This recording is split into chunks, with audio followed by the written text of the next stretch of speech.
everybody, welcome back to another video. Today we are doing the long-awaited Q&A. There's really nothing more to be said, it's a Q&A video, so let's begin. Five's fudge nutter freakout. Was he hell-bent on getting sweets because he was nervous about his mission with the board, or as a quick super change to his powers? I think you mean supercharge. That's one of the things that our showrunner Steve Blackman writes in, is that whether it's coffee or some sort of sweet, Five is looking for ways to sort of boost his energy, because saving the world requires stamina, I suppose.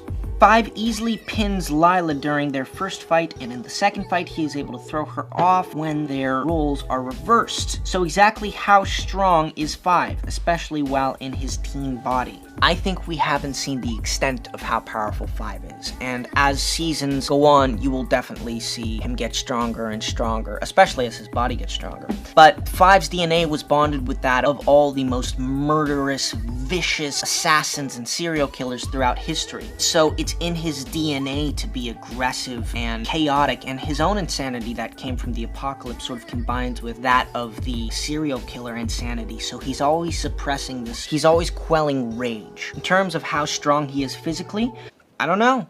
Pretty strong. I mean, he can take down a lot of people, but that may just be his skill set and his rage. So, I don't know. Bounce it out.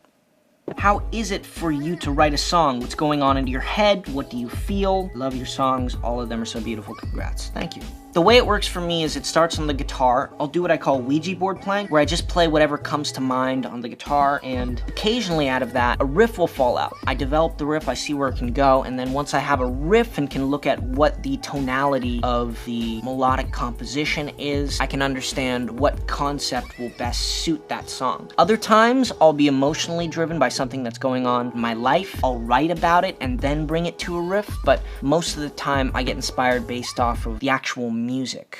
That's how it works for me. Everyone's different. What are you doing in quarantine? Are you bored? I make music in quarantine. I make videos. Other than that, pretty much the regular stuff you guys are doing.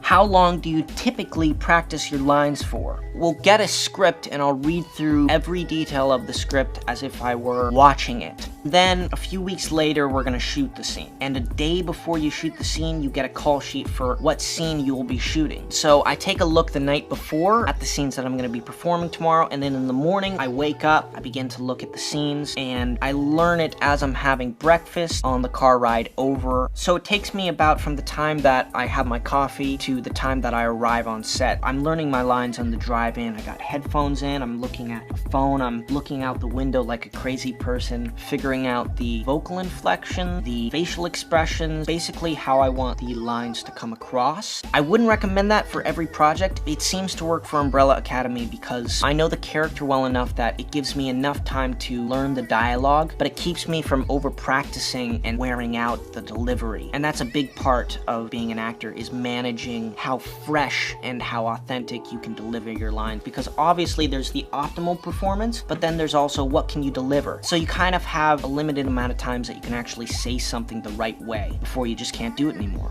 So yeah, I learned my lines on the drive-in. It seems I'm out of water. I'm gonna end the Q&A here. Thanks for watching the video, everybody. Leave a like, subscribe, hit the bell for notifications. There are plenty of questions here, so there will be a part 2 to this video. I'll see you guys next time. Bye, everybody.